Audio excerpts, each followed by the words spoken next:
SUBEXTRAS by Meron. Hello guys, we are on a new episode of SUBEXTRAS, the podcast that brings to this share some people that are passionate about specialty coffee and their stories quite interesting for me and I hope for the ones who will look to this podcast. We are now at Slow Coffee Festival. I think the last festival of this spring in Romania. I hope so because I can't do any more than this one. And I have the pleasure to have with me today two amazing guys that one I know for a long time, Diego and Rosa I met yesterday. It's a pleasure to have you here.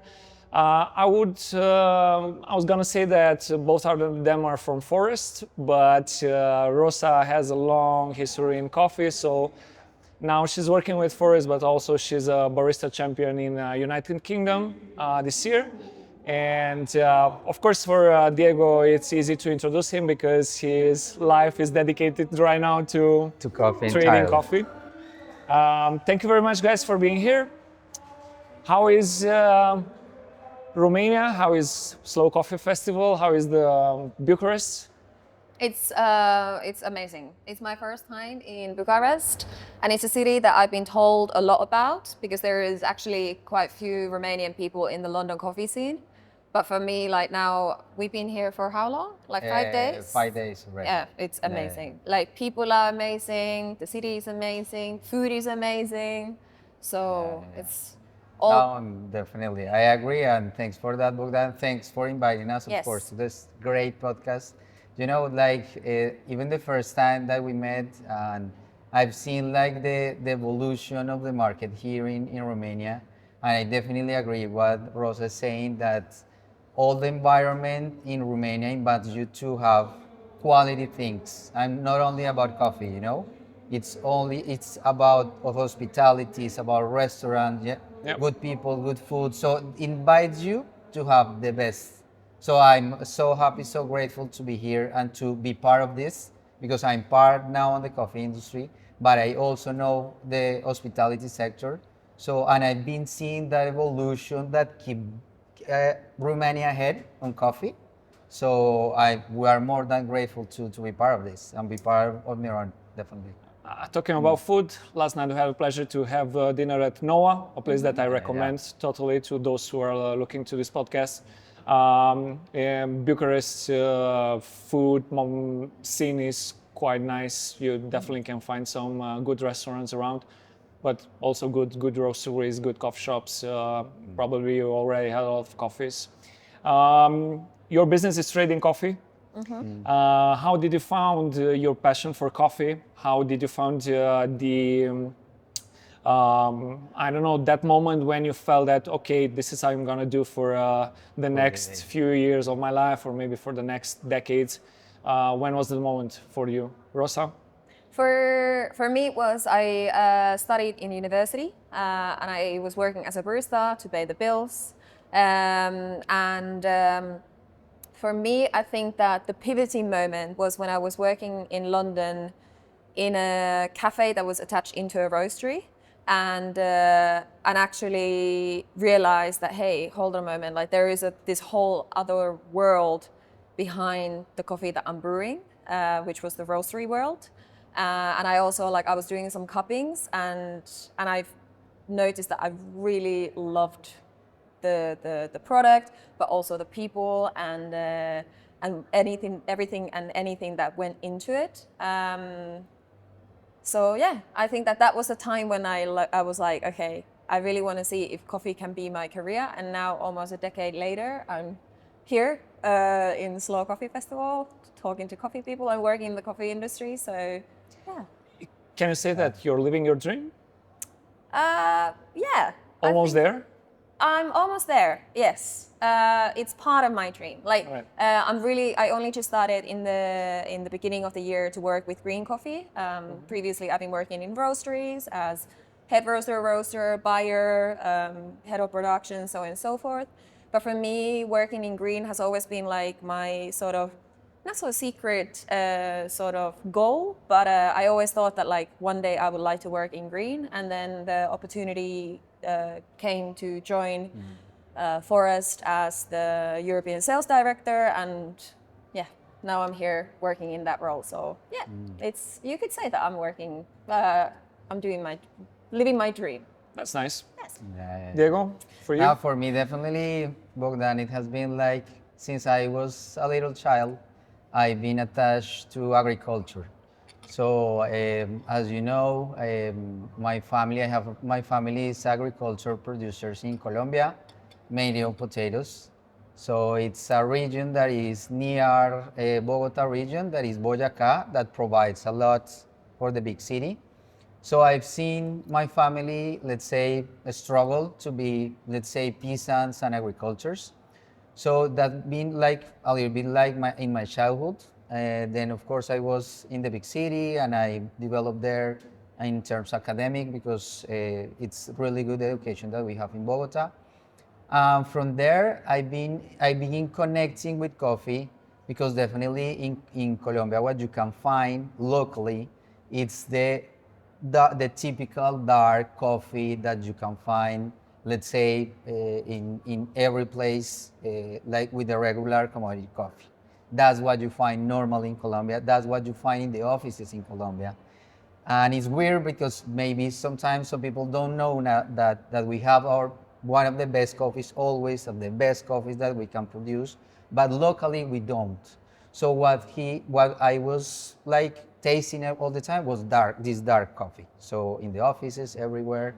But when I begin connecting, let's say with the agriculture, because I've been connected since the beginning, I met Shadi and Elias, and it has been like a point of inflection, to be honest, for me, because it was a point of inflection, definitely in the good manner, because it connects me with the roots of what is Colombia about coffee.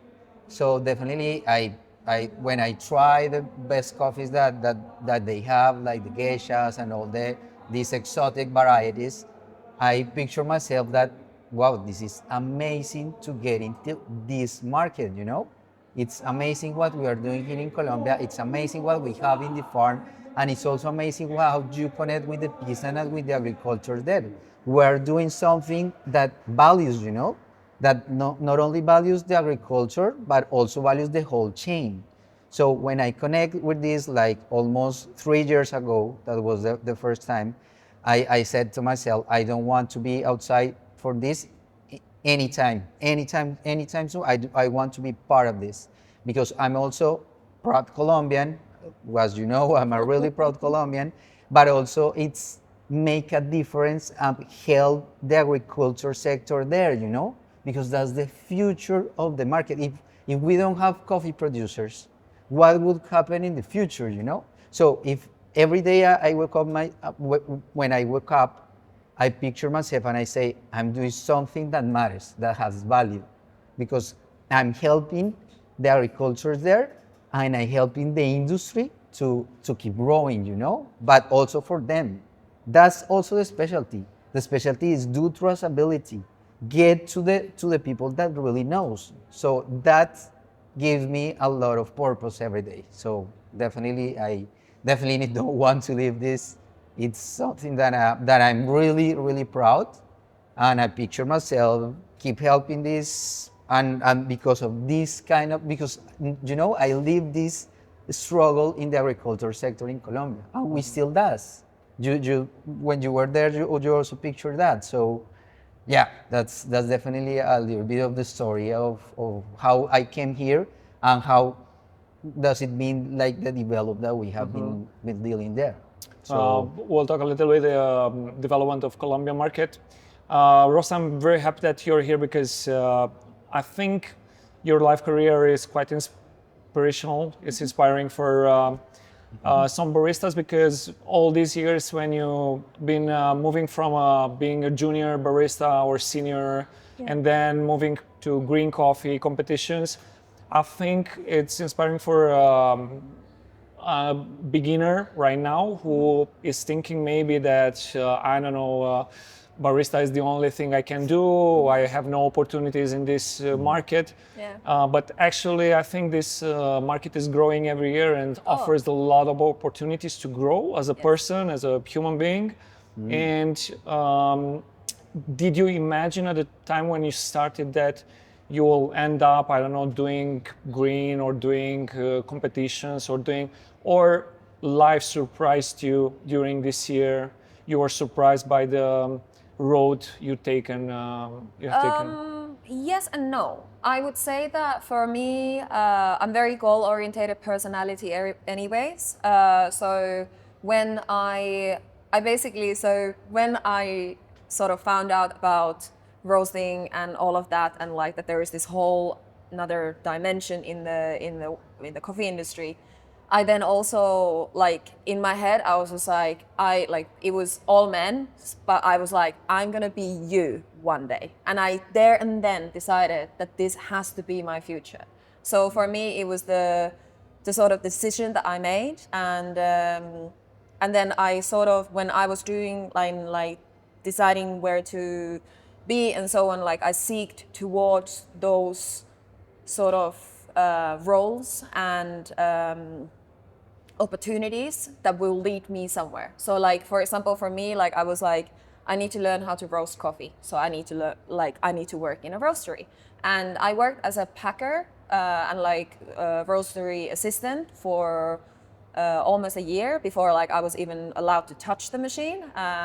But then like I learned how to roast, and then I was like, okay, I need to become a head roaster. And then I worked towards that. And then when I was working as a head roaster, I was like, I want to be in charge of all of the coffee. Like I need to be the head of coffee. And then I see it for the roles. Like sometimes, like for example, people have been sort of asking me that like, why are you working for this company, or like, why did you leave that company, and la la la la. But for me, it was like it had to be my career. And alongside that, when it comes to like the competitions and stuff, like when I decided to work in the industry, I wasn't thinking about like competing. I am a very competitive person. Like I was looking at the basketball people outside, and I was like, but for me, like in terms of like what, for example, happened this year, like becoming the UK barista champion, I actually decided to compete already in 2022. I knew that like I was like, I'm gonna be the UK barista champion one day, and like the whole idea that I had in my mind was just like, it was the goal that I had to reach. So like when it comes to the sort of new baristas and younger generation, I always say to them that like, because I have had people coming and like, for example, in the beginning of the year, someone said to me, like after the competition, he said to me, he was like, I want to be you. And I was just like, okay. And then I was just like, this is weird. But like he said, like, I want to be you in 3 years time. And I was like, okay, great. But then also like, of course, like for me, it took time. It didn't happen overnight, which I also have to sometimes keep on reminding the younger generation. But it is that like, if you are seeking to certain roles, or if you have got dreams that you want to achieve, like for me, it was that I want to be in the world. I want to represent a country in the World Barista Championships. That was a dream of mine.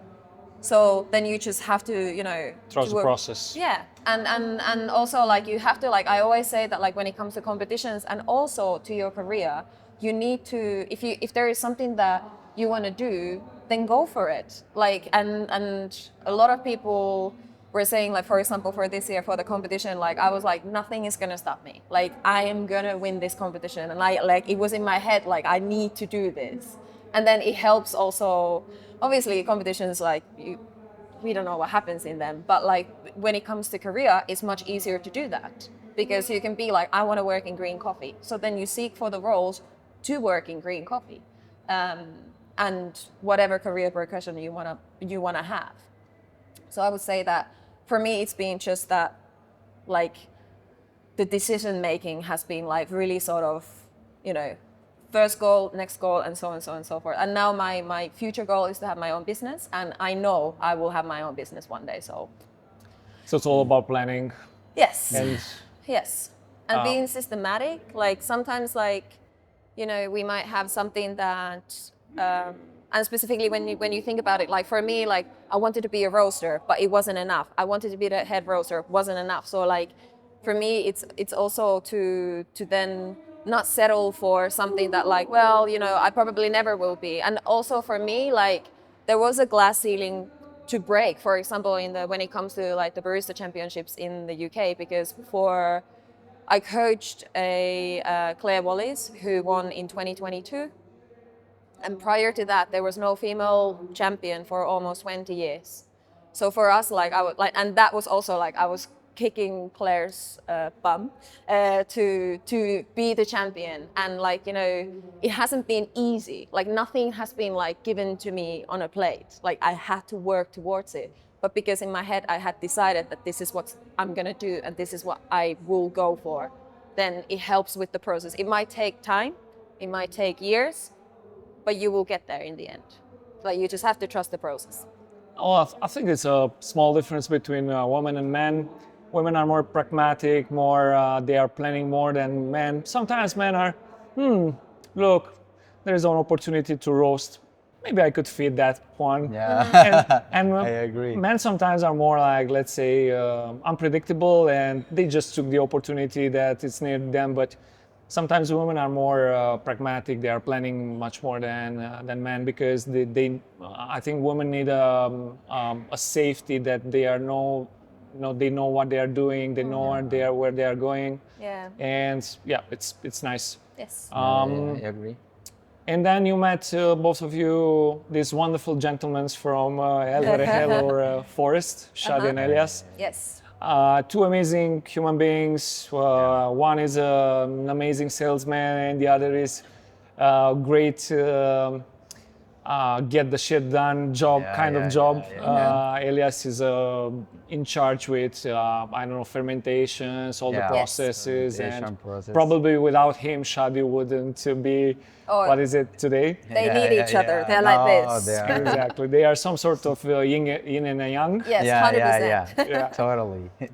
You met them. What was your I don't know, perspective at that time about Colombian market, about the green trading, and even about Forest and El Vergel?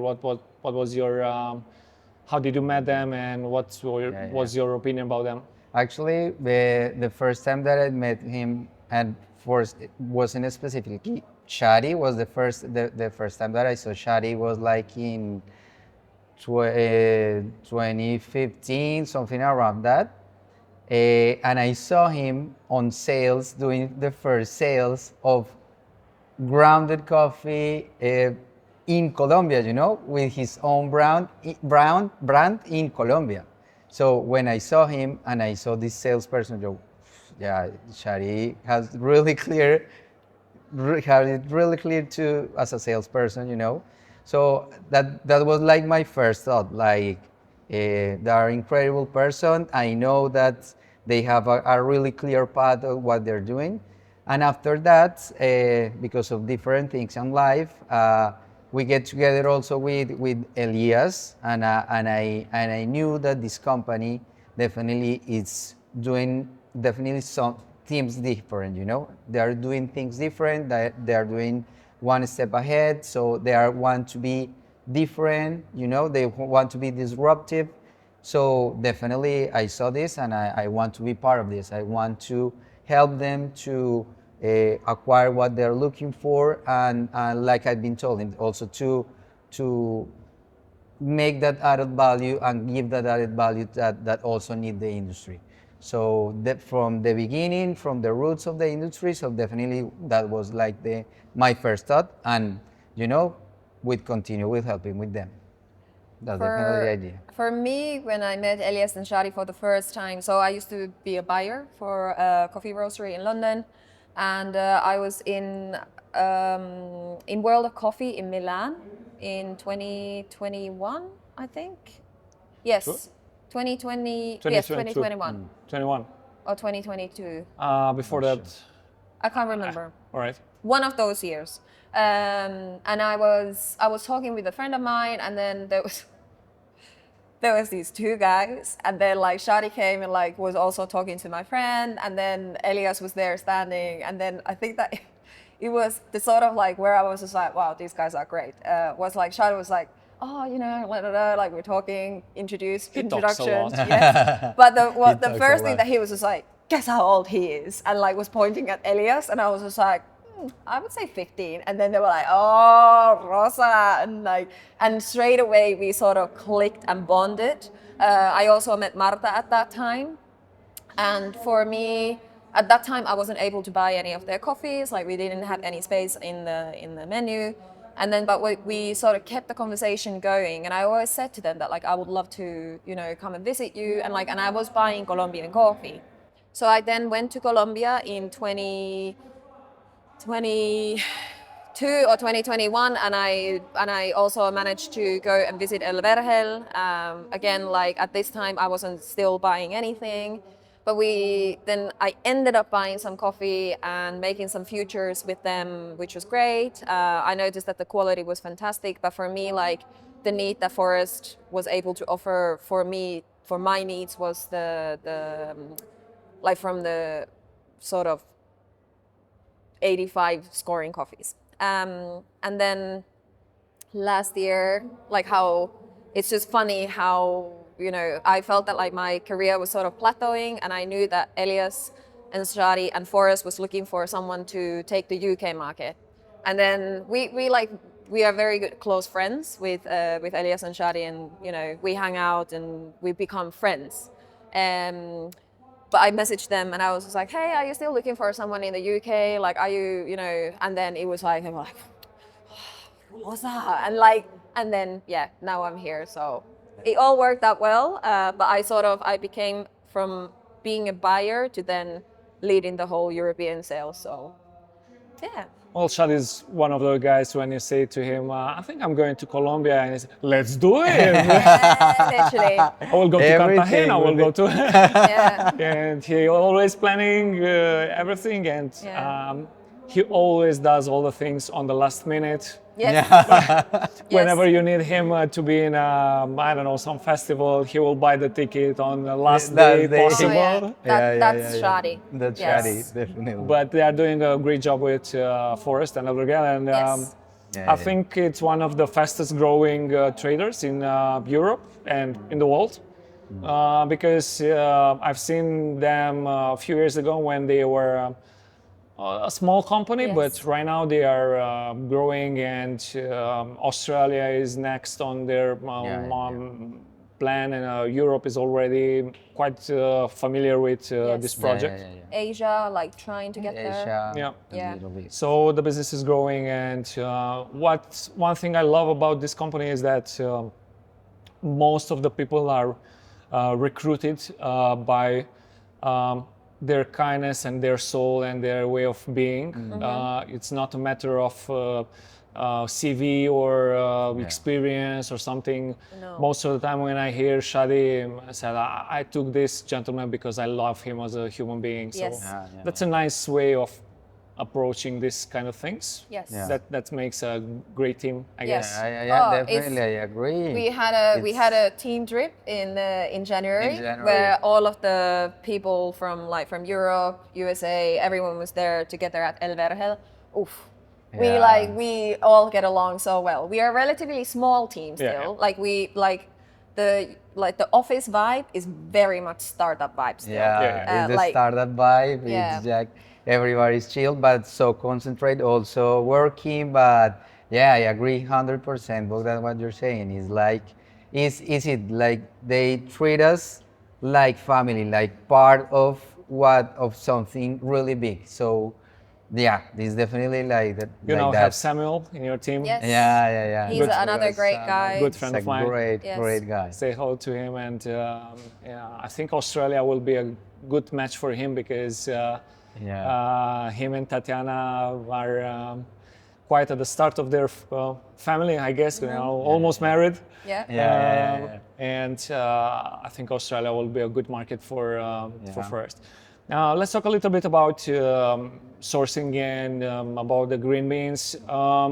Colombia is big. thousands and thousands of good farmers or average farmers or bad farmers. Some of them are interested only in price. Some of them are interested in quality. Forest is not only about El Verel coffees, but also working with different partners that can be part of your philosophy of doing things, I guess. Yeah. How do you select the projects you are working with, the farmers, and how? What's the role of El Verel in this story? How do you combine? How do you balance all the projects inside Forest? And how did you decide it, or the guys decided to go more than El Verel to other projects? Yeah.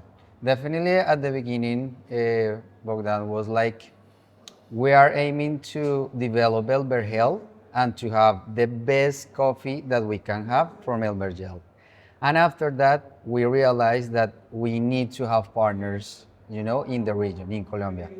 So we begin to analyze and going into the different regions in Colombia because, Colombia is a big coffee scene, so much good coffee everywhere.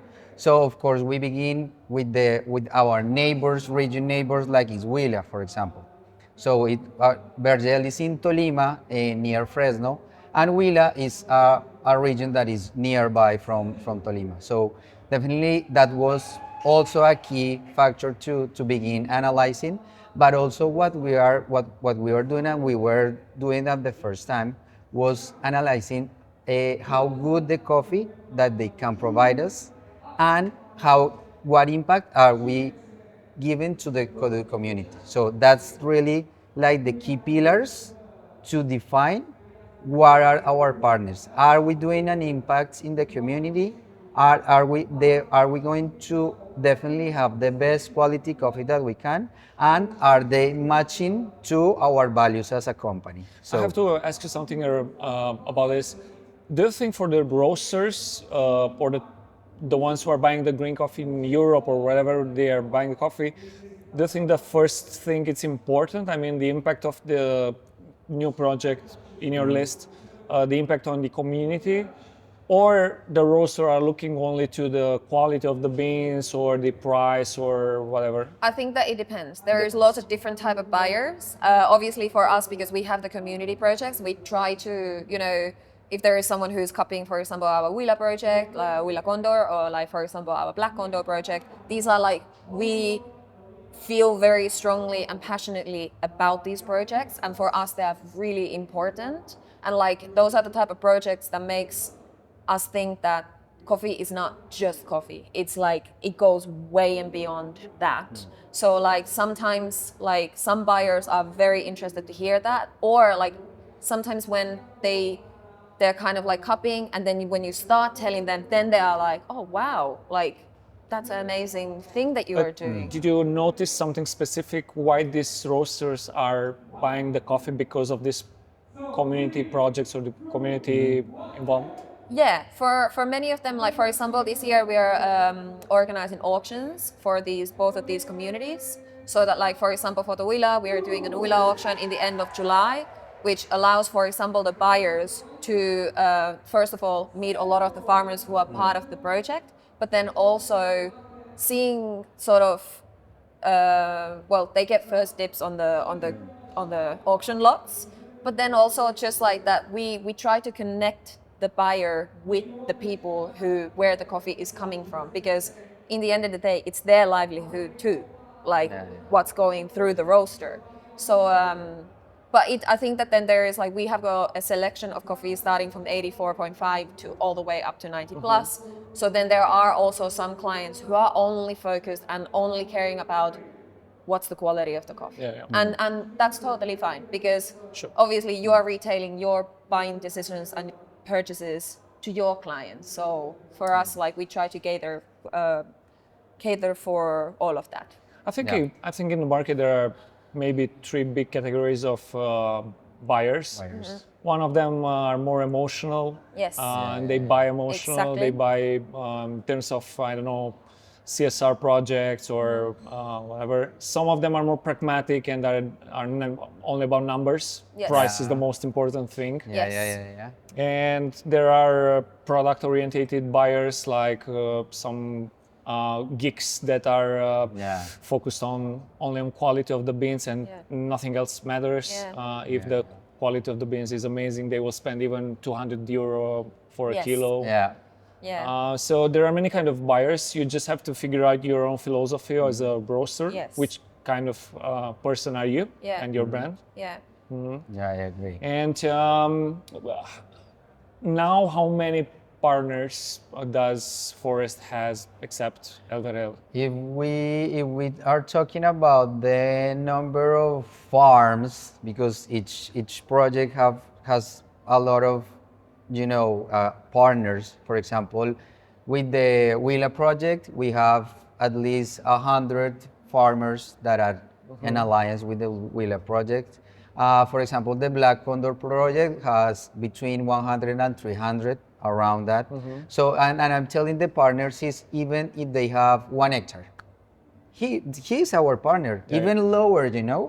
So because they are already our partners, because they are providing the best coffee that they can. So for example, in January when we went to the projects, we were so proud, and I was telling Rosa, the people there in the community want to ask us, hey, what the people outside are thinking about our coffee. How can we do to improve? So what we're doing is also train them. Elias is going and help to train them and tell me, hey, this kind of cherry breeze, this kind of ripeness. So we are helping also them, because if it doesn't matter if it is the smaller one or the bigger one, but we are also helping, and they are our partners. So Yes. for those two projects, we have around that number of partners, but we have others, of course. Yes. We have, for example, now the Inmaculada, that is also our partner now. So we have different type of partners, and definitely the idea is also, like I've been telling you, it's like to match also as the corporate values that we have. So you mentioned that there are some ones that are very small, like they have 1 hectare, 2 hectares, or small quantities of coffee. Can you tell me, maybe I'm asking a stupid question, but can you tell me how big a farm should be in order to have a sustainable living lifestyle in Colombia? Because I'm thinking maybe from 1 hectare is maybe just a hobby for me to grow coffee there. Yeah, definitely. Look, for example, an specific example would be in the Black Condor project that we saw, let's say, and we have let's say, a smaller partners in terms of the quantity of hectares. And for them, between 1 hectare and 6 hectares, it can be sustainable. It can be definitely sustainable. But of course, below 1 hectare, they can struggle more. But we are also helping them to teach them, let's say, okay, let's gather these two, like doing an association. So for example, your neighborhood, it's also planting coffee. So why don't you produce, like, together we can do scale economies and produce more coffee, and could be sustainable for both. So that's part of what also we are doing with the community. But definitely. And my second question from last thought was, I think Forest probably is for these small producers like a platform of know-how. Maybe Yes. they can go into this platform and take advantage of it. Certainly so. Like, for example, with the Black Condor Project, we have a strategic partner called La Roma, where it's a processing station. They also have drying facility. But then also, like, when it comes to Forest, offering our know-how is that, like, for example, Elias is doing workshops, Shadi is doing workshops, and both of them are giving their know-how from El Vergel. So they take what we are able to experiment at El Vergel, they then take it to the other communities in, for example, part of the Black Condor Project or Willa. We also have been, like, because Elias and Shadi are the ones who sort of commercialized koji processing. So I think last year Elias taught this process and how to do that for 7 new farmers, and, like, we're actually now starting to taste the impact of the teaching. But but yeah, like in terms of, like, I'm not sure if I'm answering your question or so, but like we have an impact in terms of to give the know-how and so on. We also, when it comes to this, like these two main projects are obviously the big ones that we focus a lot on. We also pay extra between like 18 to 22% depending on the market at that given time per carga. So like if the producers are able to follow the sort of learnings from, for example, from Emmanuel, who is the head of La Roma, or Shadi and Elias, and they are able to produce higher quality coffee, which then means that they are able to be part of the, for example, Black Condor Project. That means that they can actually get more money for their cherries or for their parchment or for the product that they're producing, which then helps them in their own economics and so on. And actually, like Shadi has been saying, and like both of them have been saying that they, like Black Condor is roughly almost 5 years old project, and they've already seen a humongous improvement in the area of like all of these. Many of the people who are part of the Black Condor project are also indigenous people. So, and this is just the like farming is their way of living. So this project plays a huge role for us and has got a huge impact to the livelihoods of the people who are part of the project. So if the small farmers can share the knowledge with Elias, I guess most of him, because he's most of the time there in the farm. How is Elias improving himself? Because I guess every farmer needs to improve itself every year because the market is growing, the market is changing very fast. Yeah. And if you are, I don't know, fermenting or processing the coffees like you did 10 years ago, probably you will be out of date. And did you notice how he stays up to date to the market? Definitely. So for Elias to be up to date is because, of course, first of all, he's a coffee geek. He's he's really involved in processing on everything, so he wants to be ahead. And what he does is, of course, for example, get into who's processing there in Colombia, what are they doing. They have really good connection also there. Let's say we have sort of a community also there. So the farmers are they are accessible in terms of sharing knowledge, or some of them. Some of them. Some of them they are. So that's like the first step that Elias does with some of them that also share that knowledge, but also internationally, so find some academic papers, how to do process and bring some knowledge from different industries. Yes. So from the carbonic maceration from the wine industry, koji from the food industry, bringing knowledge from different industries and bringing that to the coffee industry. And how important is the role of roasters in this development of knowledge? Because I guess some roasters are willing to help with new techniques, I was once in Panama, and I was at Finca Santa Teresa, and the gentleman there was just receiving a call from Ben from Manhattan. And they were having a small project together, some boxes of coffees that were fermented in the way that was recommended by Ben. And it's nice to see people like Ben Meron or some other guys that are helping producers to develop new techniques. Elias and Shadi are, when it comes to something like this, they are literally I was there, when we were visiting in January, and I was like, could we is there something that we could try with this? And I was like, Rosa, let's do it. And the thing is that they are so open-minded to try lots of different things, and this is where it helps a lot to ask for us to have our own estate, is because we are able to do lots of experimentations and so on. Koji processing is the greatest example of one of our clients coming to us and asking, have you ever tried processing coffee with koji? And now it's part of our core range. And I But think so- what makes me say that what you're saying is that young generation of producers Yeah. like Shadi Elias, Yeah. Lasso family, I Yeah, don't know, Brian Diego, Arvea. and Yes. many others, Sebastian. Yes. I think they are more willing to learn, develop, Yes. test, 100%. try. And Elias and Shadi are within that as well. Like we have an amazing woman called Karen, who's the head of the processing station, and she's studying microbiology, so she's also looking into it like, you know, Elias and myself, we could come up with like something like, oh, let's try this one. But she looks into it from a scientific point of view, That's nice. which is also like helps us to like we are constantly trying to be better and like to find new ways of elevating the flavor of coffee, because in the end of the day, it's the flavor in the cup that truly matters to many of the clients. And also to add something to the subject, definitely it's like keep operational in terms of operational. Yes. Let's connect directly with the roaster. So what we are doing also is definitely we became friends because that's our idea.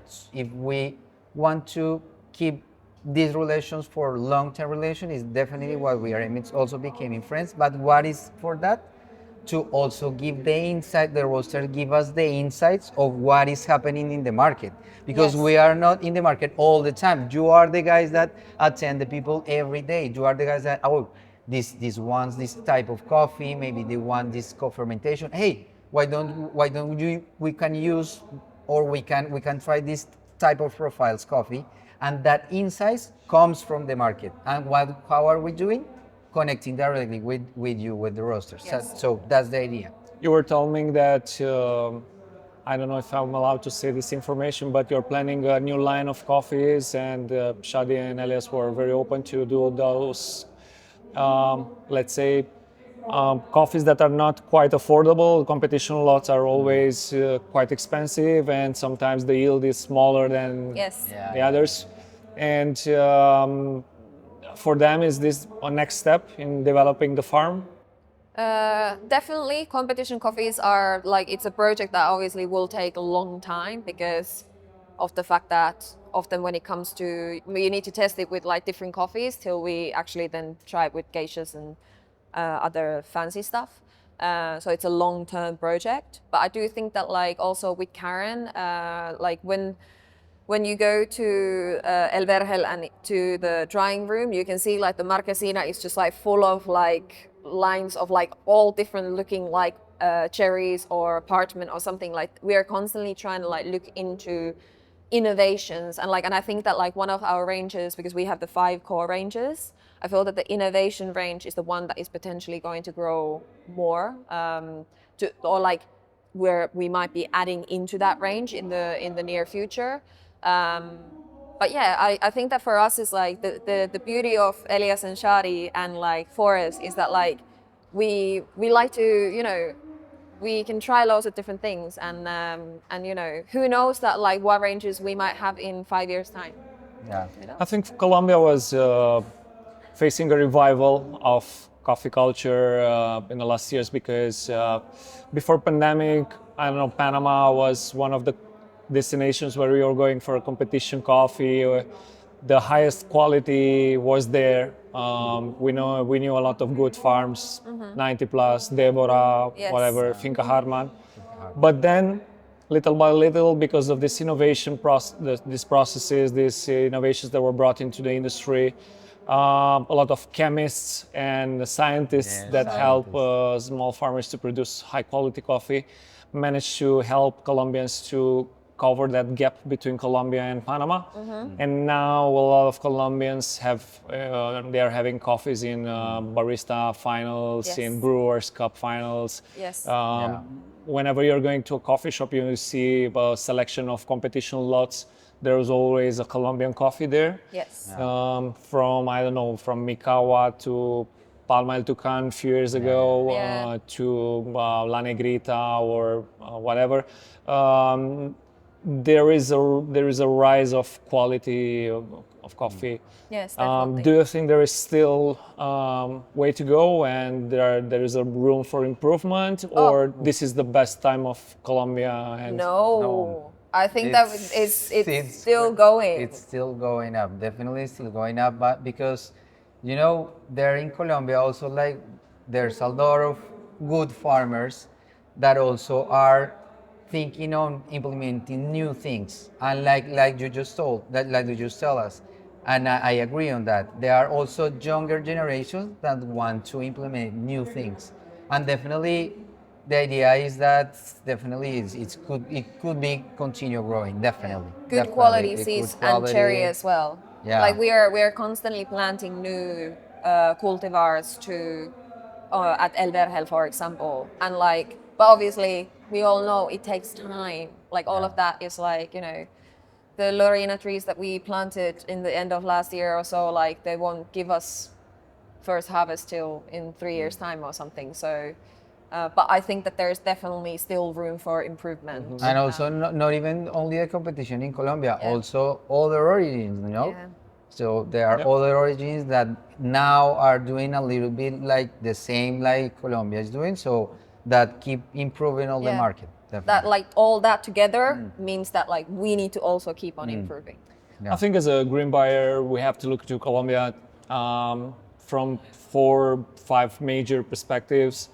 One is the entry-level coffees, the classics, if I could say like that. A good Tabi, a good Colombia, a good Castillo, yes. Yeah. And these three varietals are offering a comfortable quality coffee that you can use every day on your espresso. Then I noticed a trend of infused coffees coming from this part of the world. I think these infusions inspired other countries to do stuff like that, like Brazil, and now I'm seeing some Ethiopians coffee or others. We have to be very clear here. There are many kind of infusions. There's a culturing, there's infusion with fruits or whatever. Then there are other hybrids from this too, and this line of coffees made a lot of farmers very famous. Yes. Coffee.net was became famous because of these infusions, Yes. and some others. And then there are some farmers that are focused on competition slots, like Mikawa, for example. Yeah. And what's make me happy is that I've seen a lot of farmers doing exotic varietals. Immaculada developing Eugenides, Mikawa with a lot of geishas, Palma and Tucan a few years ago, a lot of good cedras. Yeah. So there are many kind of things you can do. Diego Samuel doing his own fermentations and working with some techniques that for a long time they were pretty unknown for us. Yes. And here in Romania or in Slovakia or in Germany, whatever, we just knew that coffee is fermented, but we didn't have access to how the process is. Yes. So for many years, people were wondering if this coffee infused or is some science behind this. And then some farmers appeared like Sebastian Ramirez, Wilder Lasso, the Lasso brothers, Oscar Hernandez from Los Nogales. So there are guys who develop techniques to ferment coffee that are not infusions, but they are doing amazing coffees. It was hard to see these trends few years ago when it was only Tabi and Castillo, and there was average kind of coffee. But these techniques helped a lot of producers to develop good coffees. Absolutely. What's your opinion on when you have to source coffee and you have to choose coffee from farmers similar to these ones that I mentioned?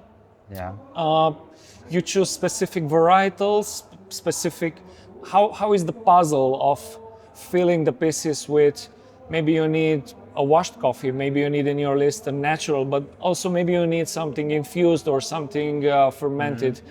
Can you explain me a little bit the puzzle behind the coffee list offer from a trader like Forrest? No, definitely, like Bogdan, like the lineup, it's depending, of course, Demand. Part of it is the demand. So our lineup is depending a lot of the demand and depending, of course, of the regions that we are in the world. So depending of each one of the regions, we analyze what we need because it comes the insight always comes from the market. So that trend, let's say that could be a trend because we are beginning like it could be a trend that co-fermentation that in this moment we are living. But definitely the lineup and the partners that we choose is also, of course, depending of the variety, depending of the demand of the market, and depending, of course, of what we see as the upcoming months of the upcoming year might need of that market. So definitely that's what defines on the lineup for us, and that will bring us to Colombia to seek that kind of coffee. So if we are looking, we don't have, for example, in this moment, put for you an example, maybe one sidra. So we are going to look for the sidra, and that we are going to analyze which markets might need that kind of sidra that we are looking for. Do we have it on By our markets, farm? we are meaning the different like USA, Yeah. Europe, MENA, Australia. They're all very different markets. Yeah. So, So- different. But for some varietals or some processes, you need to test the market because you have no idea if it will work Yeah, or yeah. not. Yeah. Because with kosher fermentation, Yeah. you didn't know that it will work or not. So probably at the beginning, when you develop a new process or Yes. you're finding a new way of doing a coffee, probably you just test the markets, right? Yeah. We And- do that. We test them out. We send, for example, let's say not a big quantity for X different type of coffee. We do also a test, and after that, we define how would be the lineup on each one of the regions. Rosa, Yeah. you're a professional that is very anchored, I don't know is that the word, but very into the specialty coffee business and market, and you know the difference between, let's say, the continents, the cultures. Yes. Can you explain me a little bit what's the difference between, let's say, North America, Middle East, China, Australia, Europe? What kind of coffee these guys are drinking? Like I obviously, because of the fact that I'm working in Europe mostly, it's already in Europe. Obviously, what we have like 52 countries or something. It's like even within here, the markets are completely different. Like we've been just talking about this today with someone that like the Nordic market compared to, for example, the like Eastern European? Yes, totally different. Yeah. Like the needs of the drinking habits of the population, very different. And again, UK market is very different than, for example, Italian market. Yeah. Nordics are looking for more clean, bright, Yes. easy coffees. Yes, exactly. The type of coffees that like we would think, like for example, like the infusions and heavily fermented coffees. Wouldn't work there. You don't really see them there. Yeah. Like you see some clients will have them, but generally speaking, they don't sell that well. So then the roasters have no need to buy them. Like of course there are some exceptions. Like I think Standout in Sweden is doing a fantastic job when it comes to like, you know, they buy all sorts of things, but altogether like that market is very different compared to the south of Europe. And then also like when you look at the market in the like some of the coffees that we sell a lot in USA are USA obviously is a huge country, so like it also like, and even within USA you will see like different trends, and MENA being for example in that culture we feel that there is a lot of, you know, the very funky coffees and heavily fermented coffees, and something that like no one in, let's say for example in Finland, no one would buy a coffee. Someone in like in MENA is like, give me 50 million pallets, like, you know, like it's very different market.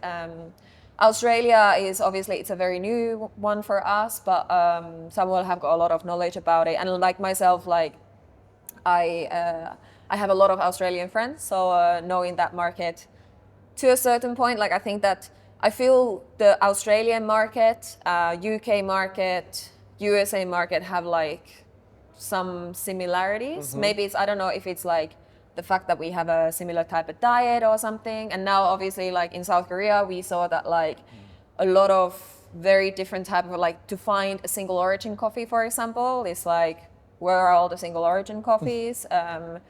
So yeah, there is, but it's very interesting. But I do think that there must be some sort of junction also in terms of what sort of food people eat in those cultures. Yep.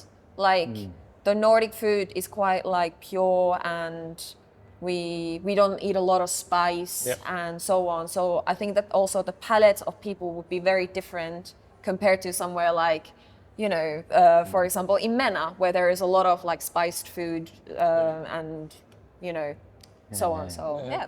Yeah. That's true. I never associate spices with coffee, but it's true. In Hungary, Romania, Eastern Europe, where there Yeah. are a lot of spices like Smoked paprika. paprika, exactly, paprika. and like you We know, like coffees to be as well very intense exactly in terms of Yeah. flavors. It's the same with Middle East. Yes. I think the difference between Middle East and Eastern Europe is that Middle East have had a point where they liked a lot of anaerobics, rummy, winey Yes. kind of. Yeah, Maybe because they lack of alcohol. Yes. And Yes. I be. like It's this a is something. substitute. Yeah. I was very fortunate to in my previous role. I went to, for example, visit Saudi Arabia. I was in Riyadh last year, and I saw this exactly like a lot of boozy coffees. Like, and I was like, this is interesting. And I was thinking maybe it's because they don't drink alcohol. So yeah, might be. Definitely. maybe. And in Eastern Europe, and especially Romania, because we have a lot of mixture of cuisines from, I was telling yesterday about Russia, Ottoman Empire, Hungarians. We like diversity, so here coffee is also diversity. You've seen today in the festival that there are a lot of hyper-fermented coffees, a lot Yes. of co-fermented coffees, Yes. a lot of naturals, but also some washed. Yeah. Yeah. We served today an amazing wash geisha from Finca Deborah, vivid, very, very nice. And there were some people coming and said, this is the best coffee. Yeah. Because they like to be clean but also there are people who are going to drink something with coconut and Yes. infused, Yeah, and they yeah. will sell, that's the Yeah. best coffee. Yes. So Romanians is a puzzle, a mixture of many kind of things, and we love to have I don't know, different experiences. Yes. So you need to make a puzzle in your containers Yes. when you bring Yeah, them. it's Very much definitely a so. puzzle to build that puzzle. This business of Victoria. logistics is not easy, right? You Oh, need no, to. logistics is, to be honest, it's also a nightmare, to be honest, the logistics. Specifically but- here in Europe, because we Yeah. have to Oh. cater for all of the different markets. So- But there is only so much space in containers. So Yeah, But yeah. one, from one perspective, you're lucky a little bit because from a north part of Colombia, you can go directly to Rotterdam or whatever. Yeah. Right Yes. now, for Ethiopians, it's Yes, a little bit they are tricky having because they have to issues. crawl Yeah. to cross the Suez Canal. I think maybe that's why Colombians have more success than, let's say, Ecuador or Peru, because they have more access to Europe. yeah, from the port. I totally agree. Definitely that logistics, and also, during the pandemic and after the pandemic, that it became each time more hectic because, of course, what we were living at that moment. And at this moment, let's say the international logistics, it's a little bit more organized, let's say, but otherwise, for example, if Colombia doesn't have the two possibility ports from the Pacific and the Atlantic, would be so difficult, Yes. What's the most important gate from Cartagena. Cartagena. Yeah. Okay. Cartagena is the most important port in Colombia, and it's the bigger one, and it's really organized. Yeah. And we are using also that port, of Yeah. course, because we do all of our own exports and imports. Yeah. We have an amazing woman called Luby, she's got like 25 years of experience of doing logistics, so she knows everything. Like she's like a godsend to us. And yeah. And how many containers do you ship during a year to Europe? It depends. It depends, but yeah, definitely. Because we have two warehouses. We go UK, AGC, and then we do Rotterdam. So But yeah, it will be around 8, 10, Uh-huh. we will be around that. But of course, definitely the idea it depends a lot, but it Yeah. will be around like 8, 10, Yeah. more or less, only for Europe. And I think that is constantly picking up. Like, for example, now we notice that there is a massive need we need to bring some more coffees since the beginning of the year. So like, rather than just moving one container at a time and like in having that in circulars, we're moving now two because there is a need for it. So like, it's constantly evolving. Do you think it's an advantage or a disadvantage that, for example, Ethiopians, they are shipping the containers in the summer, all of them to Europe, they get rid of everything, They get rid of but everything. Colombians have to harvest every month, Every month. process every month, and they probably send containers to Europe or Asia every month. Is this an advantage or disadvantage? Definitely Advantage. Yes, not totally disadvantage. advantage. Yes. Totally advantage Because we have fresh stuff coming all the time, and because if you think about like Colombia as a origin, there is like harvest happening almost like all the time. Like when you compare to like all the way from Santander to Nariño, so like and then also like the different altitudes as well, and all the different microclimates and stuff. So we have like a lot of stuff coming all the time, which is for us it's a massive advantage. Let's say, for example, that you have an order from a roaster in Europe. You send them samples when you have the first, I don't know, harvest from a specific lot. The roaster loves the coffee. They confirm the coffee. And next container is probably 2-3 months later. Do you do confirmation samples? You can help them confirming the coffee. Yeah. What's happening if the coffee is not good enough for him, and maybe he feels that there is a big difference between the initial sample and the confirmation sample? How do you feel that a trader should act in situations like this? And what's your recommendations for roasters to avoid situations? Yeah. Normally, what we are doing so far, Bogdan, has been, for example, if the roaster commit with a specific type of coffee, we are going to send that specific coffee. So first, what we do is that we only send the samples exactly of the lots that we are going to send on the container. It's so during because the milling. it's during the milling that we take that sample. So that's the first step. So after the container arrive to Europe, we also can send another sample directly also for the warehouse if they need another sample at that time. If after that, for example, they receive the coffee and they are telling us, no, but the coffee that I have is not exactly the same, we have an internal protocol that, of course, you inform me, send me, of course, the information about the coffee. We send that information to the lab. We do our internal analysis, and it definitely, and what we also have been doing is if we have to change the coffee, we change it, yeah, and we give all the solutions to the roaster. We can change the coffee, we can have credit note depending on what the roaster might need, and if we found that could be a problem with us, with the process or with the logistics. So what we've been doing is to solve the problem to our roasters, given the opportunity, or change it, or given the opportunity to have a credit note, or given the opportunity, to have different type of operation on that matter, Yeah. So that's what we've been doing, and definitely that's what different traders I think should do. What do you expect from a roaster to judge, to analyze the coffee in order not to have a subjective opinion? Because sometimes maybe there is somebody from the roastery that decides this coffee is not good enough, but maybe it's just a subjective matter. Maybe the ones who choose that coffee few months earlier, there was a totally different team or different guy.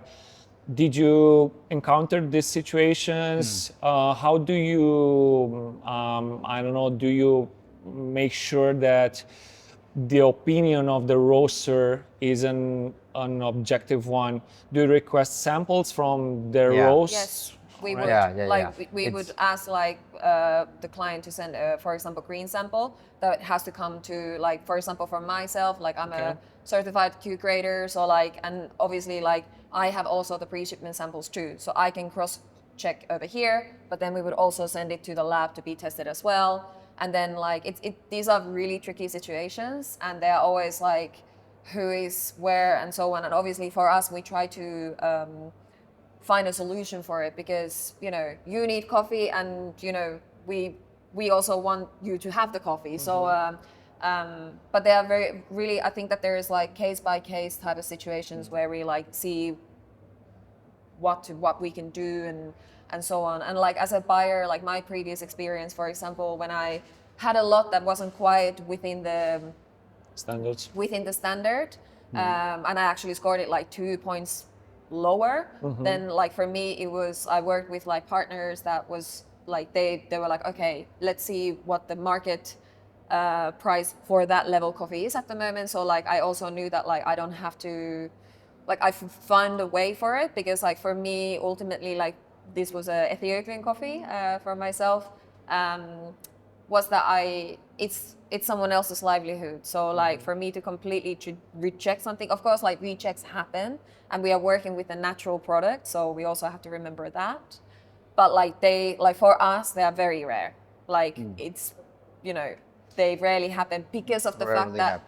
it's our ultimate goal that before the coffee leaves the country, it has to be the highest standard. Like if we say that it is this, it needs to be that, and that's why we send the samples from the lot itself. Yeah. Yeah. The only situations I met with Forrest, I'm not here to endorse you, but I'm happy that it's a good example of how to solve a problem like this. We had the situation with Strawberry Castillo, and Shadi and the team were the first one who said, no problem, we will fix it. And it was fixed without any pushing messages or some emails from us. It was just, no, I'll take care of it. Yes. And that's nice to have this safety that for a small farmer, a small roaster or medium roaster like us, sometimes if you buy a ton of coffee or 2 tons of coffee, might be an important investment in your portfolio. Because if you buy 1 box, 2 boxes, and you're not satisfied, you lose that coffee. It's not that such a big deal. But when you are remaining with 2 tons of coffee that you cannot use, that might be frustrating. Yes. And becomes a it's problem. very nice to have a partner that assumes the problem, can fix the problem, and also wants to fix the problem. That's very nice. Yeah. So from our perspective, our experience, it was nice to fix quite easy that. Yeah. What's happening when there is coffee left in the warehouse in Europe and nobody wants it? I was always It's a- curious about that. Never That's it. ending question. We asked that ourselves too. No, actually, definitely, what we're aiming is Somebody has to try- buy it. Yeah, There is, no, like, but There is a home for each coffee. Yeah. So no, definitely what we have been doing so far is first in, first out.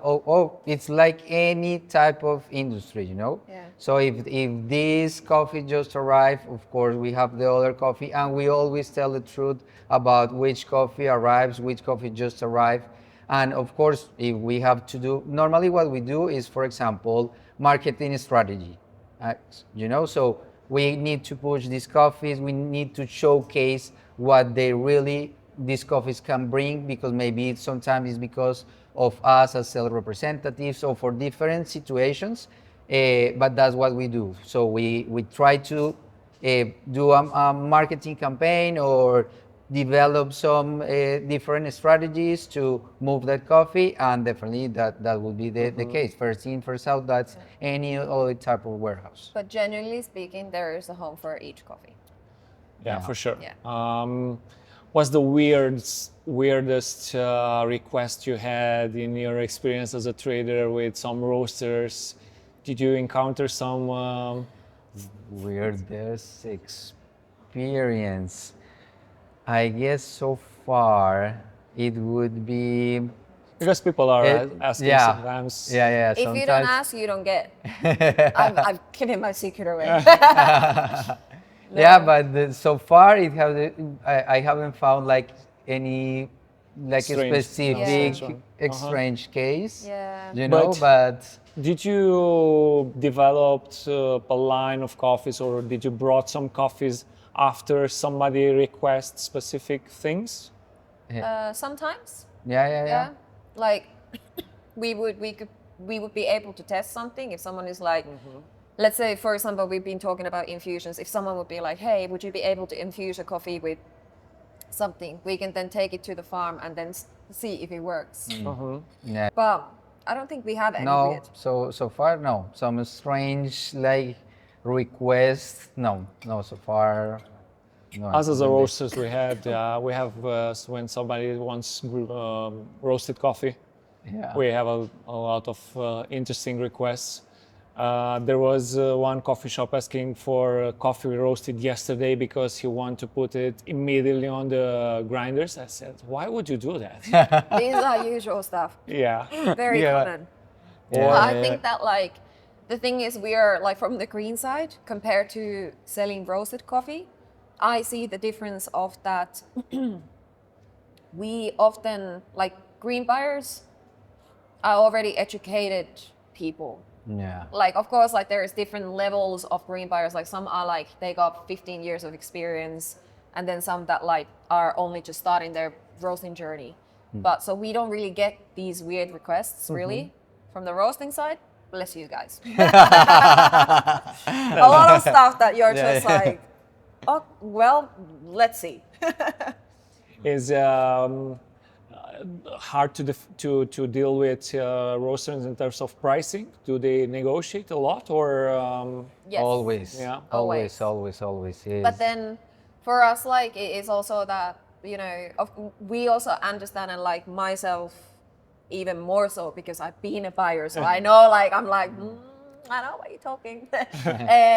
But of course, like, you know, we need to cater the situations for each of the buyers. And of course, everyone wants to, you know, have the best price. The best price. But then always. also for us, sometimes like there are situations that like, you know, we also have to be able to pay the farmers and the producers. So like sometimes, you know, some requests can be like, you know, we're just like, unfortunately, we can't do that because, you know, like if you're trying to buy this geisha that cost $100 and you're trying to get it for 20, it's probably not going to happen. Like, but I'm like, it's a good try. So I appreciate that. But yeah, of course, always. do you think the prices in next 1-2 year will be stabilized or grow or will decrease? Definitely the analysis that actually I really like this kind of question because I also like to analyze the statistics. So the statistics in the coffee industry has been like in the last 40 years, let's say the price has been like in a cycle, you know, like a lot of in the commodity markets. But lately, for example, we are believing like a different situation in terms of price because it's going up in this moment and in the upcoming months. And of course, what depends on that? Definitely, of course, if the production of Brazil, if it's okay as expected, also if the production of Colombia, if in logistics doesn't happen anything strange. But so far, what we are living at, because definitely also it's the commodity price, and from there we begin, of course, putting different type of prices depending on the coffee. So definitely what we are living is that the prices are going up, but it could be definitely like historically a cycle. It could be that in these months going up, and it maybe in a year or so, maybe it would go up, down, but it depends on a lot of variables, you know? I think it's hard to tell. It's a lot of speculation. It's a lot of speculation. And us as a small coffee exporter, importer, producer, like we are not the ones to like try to change the prices. Like it's the big Yeah, there are other ones. It's the big players who who terminate the price. So like, yeah. So let's imagine that Rosa is a home roaster and needs to buy, let's imagine three situations, needs to buy a day-to-day lot. And how much would Rosa pay for green coffee for her home roaster? Let's say a medium range coffee. I have no idea. What's the budget for a quality coffee Yeah, that's per kilo? Per kilo. Green. Green, yeah. You're roasting on roast. Okay. yeah. I think that like when strictly speaking about Colombian coffee, I think that we are talking about like 10 euros. We're starting to talk about like solid quality coffee, I think. All right. Yeah. To make espresso every day. Yes. Like of course, like there are some cheaper coffees, like 7.50, 8. You can already buy like something that is very solid. But I would say that like, yeah. But then it also comes down. The question comes like, what is quality? And that's another Pandora's box to be opened. Not now. So what if Rosa wants to make some great filter coffees for her friends during a Saturday or a Sunday morning? What's the budget for a good kilo of coffee for filter? If only you would know what I'm actually brewing at home at the moment. We don't talk about that. I just came back from Busan. No, but I think that for that would be, I think 15 euros Around minimum. 15. 15 to Minimum. 25. For a great pink bourbon, Yeah. Java or Yeah, yeah, something, right? Yeah. And one day, Rosa is thinking about going to a competition, and she needs a coffee for a competition, and she needs to roast it herself.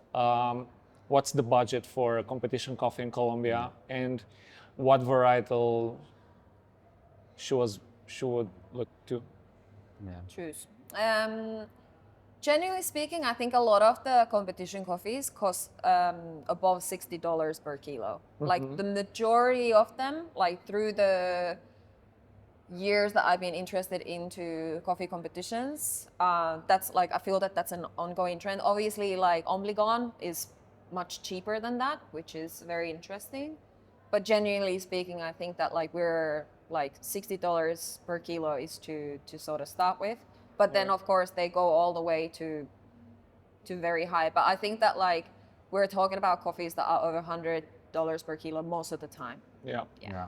More and more, because a few years ago, a nice geisha from Colombia was 30 euro, but now 50, 60 more. Yeah. And some farmers that have now a great reputation raised at least the competition lots. Yeah. Guys, thank you very much for being part of this. Thank you for having Thank us. you for inviting It's been us, great. Bogdan. Yeah. I Great, really great. hope you enjoyed it, and I hope some of the guys who are looking to this podcast,